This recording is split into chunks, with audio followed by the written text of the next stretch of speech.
The snow had been falling since the morning they lowered my wife into the ground, and it hadn't stopped for 3 days. I stood at the kitchen window with a cup of coffee I couldn't taste, watching the flakes come down over the backyard, the garden Nora had planted herself, the rose bushes she'd pruned every April, the iron bench where she used to read on Sunday afternoons. Now it was all buried under white, and the house was so quiet I could hear the refrigerator humming 2 rooms away.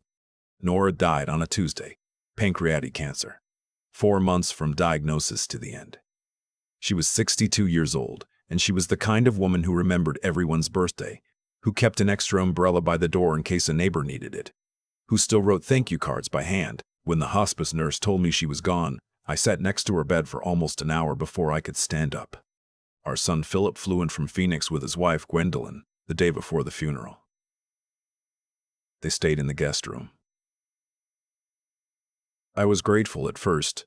I thought having family in the house would help with the silence. I was wrong about that. Philip had always been a decent kid. A little distant since he'd married Gwendolyn, but decent. She was the kind of woman who carried a leather planner and talked about optimizing things, her schedule, her finances, her lifestyle. She'd never had much use for Nora, though she'd always been polite enough at Christmas. The kind of polite that's really just performance. The morning after the funeral, I was still in my robe at 9 o'clock, sitting at the kitchen table with Nora's reading glasses in my hand. I don't know why I'd picked them up, I just had, when Gwendolyn came downstairs in a blazer. The day after my wife's funeral, she poured herself coffee, sat across from me and said, "We should probably talk about the estate while we're all here together. No point in delaying the practical things." I looked at her. I didn't say anything. She kept going. "Philip and I have been looking at what makes sense long term. The house is too big for one person. You've got 4 bedrooms here, what? 3,000 square feet? The property taxes alone, and the maintenance, it's a lot to manage on your own." She tilted her head like she was doing me a favor. "We think the smart move would be to list it in the spring. You could move into a nice 55-plus community. They have activities, meal plans, a whole social structure. You wouldn't be alone." My coffee had gone cold. I said, "My wife has been in the ground for 24 hours. She smiled. It didn't reach her eyes. "I know this is hard, but being practical is how we honor the people we love, right?" I got up, rinsed my mug, and went upstairs. I heard her say something to Philip in the hallway. I couldn't make out the words, but I caught her tone. The impatient kind. The kind that meant he was supposed to come talk sense into me. He knocked on the bedroom door 10 minutes later. I told him I needed to rest. He said okay and that they'd talk later. There were a lot of "we'll talk laters" that week. What I didn't tell either of them was that Nora and I had spent the last 2 months of her life doing something other than just saying goodbye. We'd spent them with our estate attorney, a careful woman named Patricia. No, wait. A careful woman I'd been working with for 15 years. We'd updated everything. Quietly, deliberately. Nora had been sharp until almost the end, and she'd known exactly what she wanted done. See, Philip didn't know that his mother had figured some things out in those final months. Gwendolyn had a habit of leaving her phone face up on the kitchen counter when she visited. A bad habit, as it turned out. Nora had seen a text thread one afternoon. Seen it clearly, because her glasses prescription was still good even when the rest of her wasn't. The thread was between Gwendolyn and someone named Elle, and it was about timing, about how long the process would take, about whether the house would need to be sold before or after probate, about whether Philip had finally gotten his father to add him to the accounts. Nora didn't say anything that day. She just remembered. She told me about it a week later, lying in the hospital bed we'd set up in the sunroom, holding my hand. "I'm not angry," she said. "I'm just clear. I know what I want now." So we got clear, together. Philip and Gwendolyn stayed for 10 days. 10 days of casseroles I couldn't eat, and conversations I didn't want to have. Gwendolyn made herself at home in a way that made my teeth hurt, reorganizing the refrigerator, suggesting I declutter Nora's studio, asking about the financial accounts with the careful casualness of someone who'd rehearsed it. One evening, Philip sat down next to me while I was watching the news and said, "Dad, I want to be added to your bank accounts, just for convenience, so I can help manage things." I said, "I appreciate the thought. I'm not ready to make any decisions right now. He looked at his hands. Gwendolyn thinks. I know what Gwendolyn thinks, I said. He was quiet for a moment. Then, you can't just close off, Dad. You have to think about your future. I am thinking about my future, I said. I just think about it differently than your wife does. He didn't push it that night. But I noticed things after that. Little things. My mail was being stacked in odd places. Once I found my filing cabinet drawer slightly open when I was sure I'd closed it, and Gwendolyn asked me twice, in 2 different conversations, casual, like she'd forgotten she'd already asked, whether Nora and I had a safety deposit box. I started keeping the study door locked. 3 weeks after the funeral, Gwendolyn called me on a Thursday morning with a bright voice that meant she'd made a decision. We've been thinking, she said, and we'd like to fly you out to Phoenix. You can stay with us for a while. Get out of that house, clear your head, and while you're here, we can sit down with Philip's financial advisor and get your paperwork sorted. Make sure everything's set up properly going forward. Who's financial advisor? I asked. He's wonderful, very experienced. He handles a lot of estate transitions. Estate transitions. I'll think about it, I said. I did not think about it for long. That same afternoon, I called our estate attorney and told her what had been happening. She already knew most of it. Nora had briefed her during one of their later meetings, and she'd updated the documentation accordingly. We made an appointment for the following Tuesday. I also called my own financial advisor, a man I'd worked with for 20 years. I moved a few things, not dramatically, just carefully. And then I called my daughter. A lot of people don't know I have a daughter, because I don't talk about her enough. Her name is Cecily. She's 34, lives in Portland, works as an occupational therapist. She and Philip were never close. She's 12 years younger, and by the time she was in high school, he was already out of the house. She adored Nora. Absolutely adored her. She'd flown in for the last 10 days of Nora's life and had slept on our couch without being asked, just to be present. When I called her after hanging up with Gwendolyn, she picked up on the second ring. I told her what had been happening. All of it. The blazer conversation the morning after the funeral. The bank account request. The filing cabinet. The estate transition financial advisor in Phoenix. There was a long pause. Then she said, Dad, are you okay? I'm angry, I said, but I'm okay. Good, she said. Stay angry. What do you need me to do? That was my daughter. In mid-February, Philip called to tell me that he and Gwendolyn were coming back. They wanted to help me go through things. Nora's belongings, the study, the garage. I said fine, I set a date. What I didn't mention was that I'd also called our estate attorney and scheduled a formal reading of the estate documents for that same weekend. Nora had actually wanted it that way. Documented, witnessed, formal. Don't let it be a kitchen table conversation, she'd told me. Do it right, with a professional in the room. So I did it right. Cecily flew in from Portland. She slept in Nora's studio, surrounded by her mother's half-finished paintings, and I heard her crying quietly the first night. In the morning, her eyes were clear, and she made eggs for both of us without asking. Philip and Gwendolyn arrived Saturday afternoon, rolling their matching suitcases through my front door. Gwendolyn looked around the living room the way you look at something you're calculating the value of. She asked if I'd started going through Nora's things. I said we'd been waiting. For what? She asked. For the right time, I said. The right time was Sunday morning. I'd arranged for our attorney to come to the house at 10. We sat in the living room, me in my armchair, Cecily on the love seat, Philip and Gwendolyn on the sofa. When the attorney arrived, Gwendolyn's face changed in a way that was hard to describe. Not panic, more like a calculation that had suddenly gotten complicated.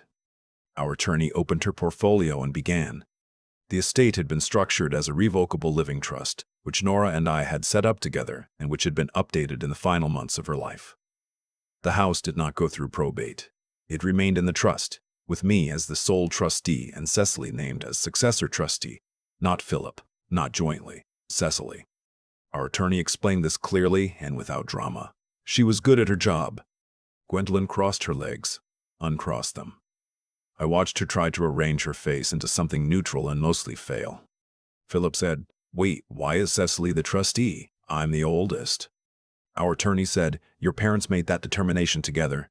It was a deliberate choice. When was this updated? November of last year, 2 months before Nora died. Philip looked at me. I held his gaze. The distribution of assets, our attorney continued, is as follows. She read through it. The house stays in trust during my lifetime. My accounts, retirement, investment, checking, remain solely in my name. Philip receives a one-time distribution of $40,000, which was already set aside in a separate account, and that's the extent of his inheritance. He is not on any accounts. He has no trustee role. Cecily receives the house after my death, along with stewardship of the remaining assets, to be managed according to terms Nora and I had outlined. $40,000 is not nothing. It's also not what Gwendolyn had been planning for. She said very quietly, "That can't be right." "It is right," our attorney said. "I drafted it myself, and it was executed properly with full witness and notarization." Gwendolyn turned to Philip. There was a look that passed between them, the kind of look that confirmed every instinct I'd had over the past 2 months. Then she turned to me, and she smiled. The same kind of smile she'd given me the morning after the funeral, when she'd sat down in her blazer and started talking about property taxes. "You did this," she said, not a question. "Nora and I did this together," I said. "This is what she wanted. This is what we both wanted. You cut your own son out of." "He has $40,000, I said. "That's not nothing. That's what Nora decided was right." And I agreed with her. "She was sick," Gwendolyn said. "She was on medication. She was." "I'd stop right there," our attorney said calmly, and something in her voice made Gwendolyn stop. The room was very quiet. Philip's face had gone pale. He wasn't looking at Gwendolyn now. He was looking at his hands, the same way he'd looked at them on the couch that night when I'd told him I wasn't ready to make decisions. I wondered, watching him, whether he understood yet that his wife had walked him into this, whether he'd known all along, whether it mattered at this point. What happened over the next hour was not dramatic. There was no shouting. Gwendolyn asked 3 more questions, each one more carefully worded than the last, as though she was testing for a legal angle. Our attorney answered each one with the same calm precision. There was no angle. Eventually, Philip said, "Can I talk to you alone, Dad?" Gwendolyn said, "Philip." "Just for a minute," he said. And there was something in his voice I hadn't heard in years. Something that was just him, not the version of him filtered through his wife. We walked out to the back porch. The snow was mostly gone by then, and the garden was that early March gray, bare and not yet ready. The iron bench was still out there, wet and cold. He said, "I didn't know it was going to be like this." I said, "Like what?" He was quiet for a moment, like she was running a plan. I looked at my son, 63 years old, and I didn't know whether to feel sorry for him or furious. I landed somewhere in between. "Were you part of it?" I asked. He shook his head. "Not the way she was. I let her lead. I always let her lead." "I know," I said. "Dad, I'm sorry." About all of it. About the accounts. About the financial advisor. About Gwendolyn coming to you the morning after Mom. His voice broke on the last word. I put my hand on his shoulder. He was 51 years old, and for a second he looked like the kid he'd been before he became someone I didn't quite recognize. "Your mother loved you," I said. "This doesn't change that. But she also saw what she saw, and she made her choices." He nodded. He couldn't say anything else. We stood on the porch for another minute, not talking, just looking at the bare garden. Then we went back inside. Gwendolyn and Philip left Sunday afternoon. She didn't say much on the way out, collected her suitcase, thanked me with a smile that had no warmth in it, walked to the car. Philip hugged me at the door. It lasted longer than I expected. I patted his back and told him to drive safe. When the car was gone, Cecily came and stood next to me in the doorway. "You okay?" she asked. "Yeah," I said. "I think so." She looped her arm through mine. We stood there looking at the empty driveway. "Mom knew," she said. "It wasn't a question." "She knew," I said. "Your mother was the smartest person in every room she was ever in. I don't know why anyone ever forgot that." Cecily laughed, and it was the first real laugh I'd heard in that house in months. It bounced around in the entryway and sounded like something coming back to life. She stayed for 4 more days. We went through Nora's studio together, carefully, not discarding, just looking. Cecily kept a set of paintbrushes and a small canvas Nora had never finished, a winter landscape, mostly blue. She wrapped it in a towel and packed it in her carry-on. The morning Cecily left, she hugged me in the kitchen for a long time. "Call me more," she said. "I will," I said. "I mean it, Dad, not just when things are bad." "I know, I will." I watched her car pull out of the driveway, and then I stood in the kitchen alone. The house was quiet again, but it was a different kind of quiet than before. Not the heavy kind, just still. The way a house is still when it's yours. I want to be honest about something because I think it matters. I've thought about the $40,000, about whether it was enough, whether Nora was too hard, whether I should have pushed back on that number when we were sitting with the attorney, both of us knowing Philip's weaknesses, knowing the way he'd always followed the person with the strongest pull. I think about it when I'm on the back porch in the evening. I think my son is not a bad man. I think he married a woman who made him smaller, and I think somewhere inside him he knows it. I hope he figures that out. I hope she lets him. But I also think about Nora sitting up in her sunroom bed, holding my hand, telling me what she'd seen on that phone. And I think about the blazer, and the estate transition financial advisor, and the filing cabinet left slightly open, and I think about what would have happened if we hadn't done what we did.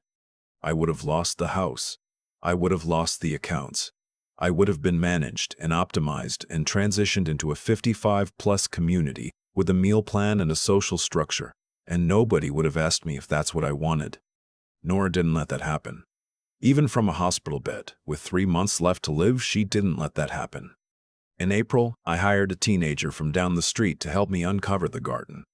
We pulled back the burlap from the rose bushes, turned the beds, spread new mulch. I didn't know what I was doing exactly.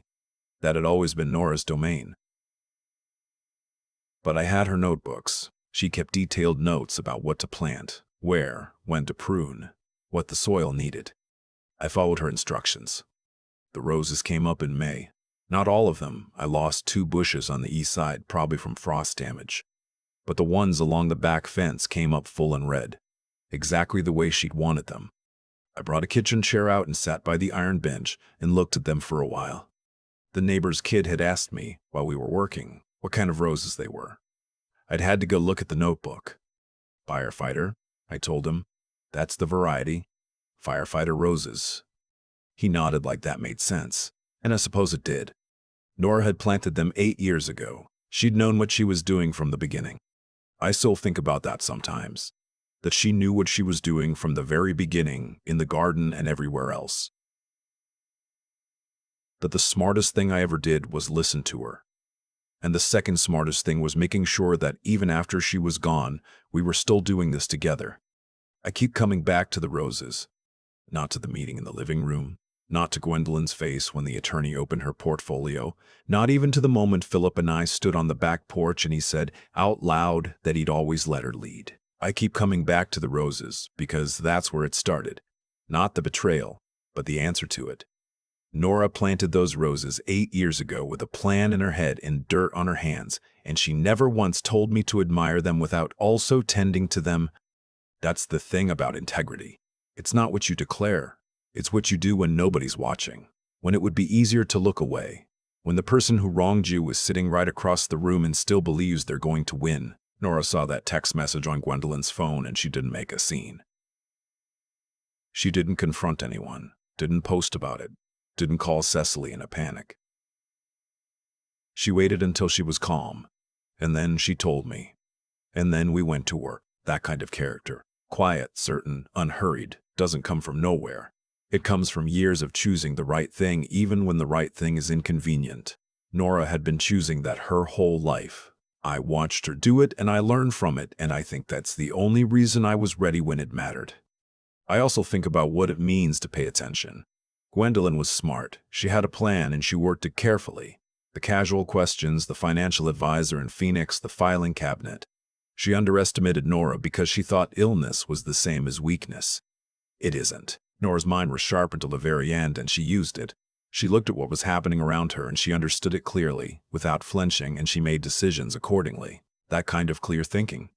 The willingness to see a situation as it actually is, rather than how you wish it were.